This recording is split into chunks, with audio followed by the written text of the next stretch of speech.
Buenos días, compañeros.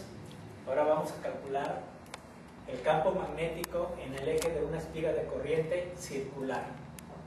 Aquí tenemos nosotros la espiga de corriente, tiene un radio A y se encuentra en un sistema de ejes coordenados X, Y y Z.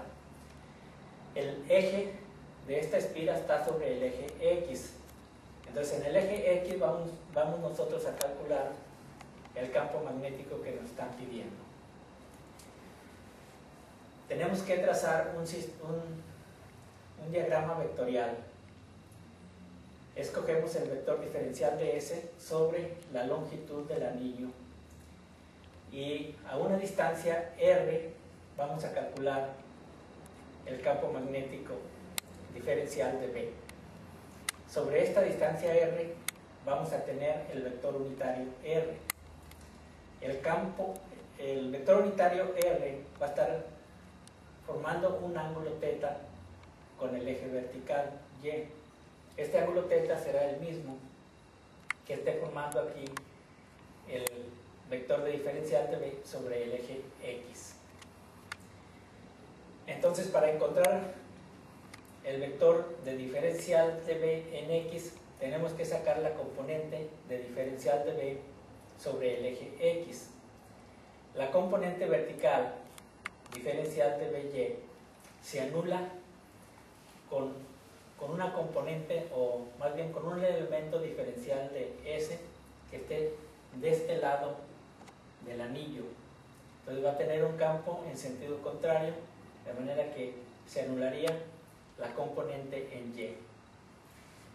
Bien, pues vamos a seguir los pasos que normalmente hemos acordado.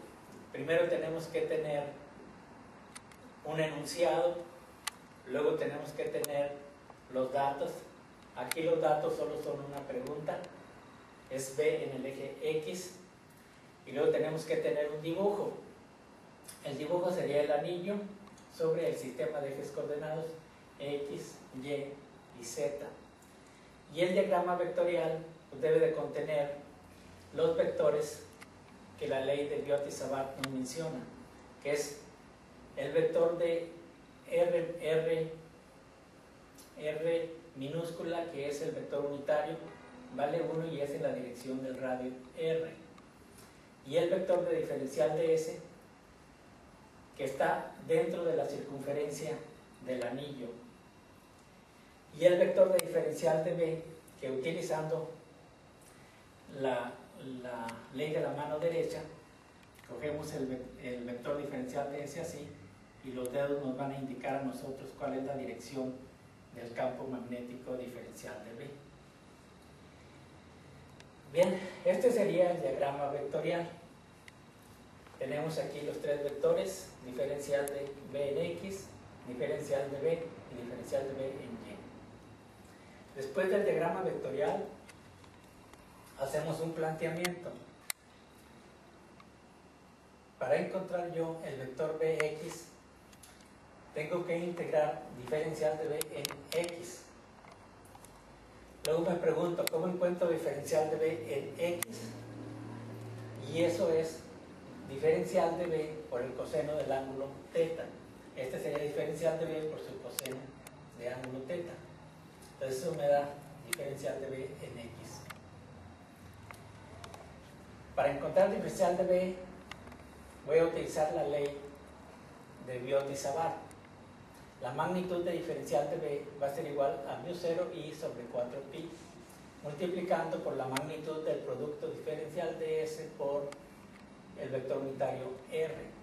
Todo eso dividido entre el radio al cuadrado. El radio al cuadrado, pues, por el teorema de Pitágoras, será igual a a cuadrada más x cuadrada. A cuadrada, que es el radio del anillo, y x cuadrada, que es la distancia sobre el eje X. Ya tengo este planteamiento, ahora voy a poner mi desarrollo.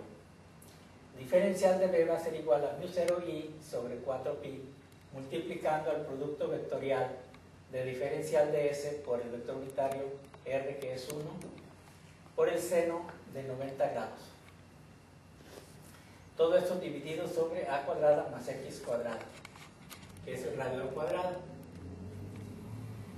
Al multiplicar yo diferencial de S por 1 por seno de 90 grados, me queda solamente diferencial de S, porque seno de 90 grados es 1. Entonces, diferencial de S sobre A cuadrada más X cuadrada. El siguiente paso ahora ya es encontrar diferencial de B en X. Aquí la magnitud de diferencial de B en X va a ser igual a μ0 y sobre 4pi, multiplicando diferencial de S sobre A cuadrada más X cuadrada, y por el coseno de teta, como dice aquí. El coseno de teta es igual al cateto adyacente sobre la hipotenusa. Entonces, el cateto adyacente aquí es R y la hipotenusa pues es R minúscula. Perdón, aquí el cateto adyacente R es A y la hipotenusa es R.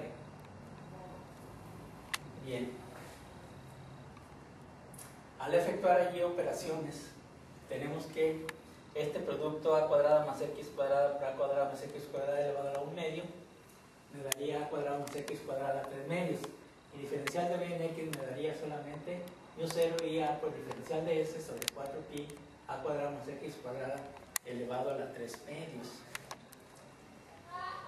El siguiente paso sería integrar para encontrar Bx. Saco los términos constantes de la ecuación y son μ0 y A sobre 4pi por A cuadrada más X cuadrada a la 3 medios, y nada más integro diferencial de S desde 0 a 2πa. 2πa porque es la circunferencia del anillo. Al integrar, pues solamente tengo que calcular la circunferencia del anillo, que en este caso pues, solamente es 2πa. Pues sustituyo aquí 2πa, me va a quedar μ0 y por A por 2πa sobre 4pi por A cuadrada más X cuadrada a la 3 medios. Ahora, si notamos aquí, tengo A por A, eso es A cuadrada, y tengo pi aquí, me daría pi A cuadrada. Pi A cuadrada es el área del anillo. Entonces lo sustituyo por A y me queda μ0 y A sobre 2pi por A cuadrada más X cuadrada elevado a la 3 medios. Si hacemos la siguiente consideración, en donde X es mucho más grande que A, puedo eliminar A de esta ecuación y me quedaría la ecuación como μ0 y por A sobre 2pi X cúbica. Para N, nada más tengo que, para N espiras, para N anillos, solo tengo que multiplicar por N y me quedaría μ0 NiA sobre 2pi X cúbica. Este término NiA es lo que se conoce como momento dipolar magnético. Sustituyo el momento dipolar magnético allí, me va a quedar que el campo magnético en X es igual a μ0 sobre 2pi por μ sobre X cúbica. Y expresado en forma vectorial, pues nada más le agregaría la expresión vectorial. Ese sería el valor del campo magnético sobre el eje X.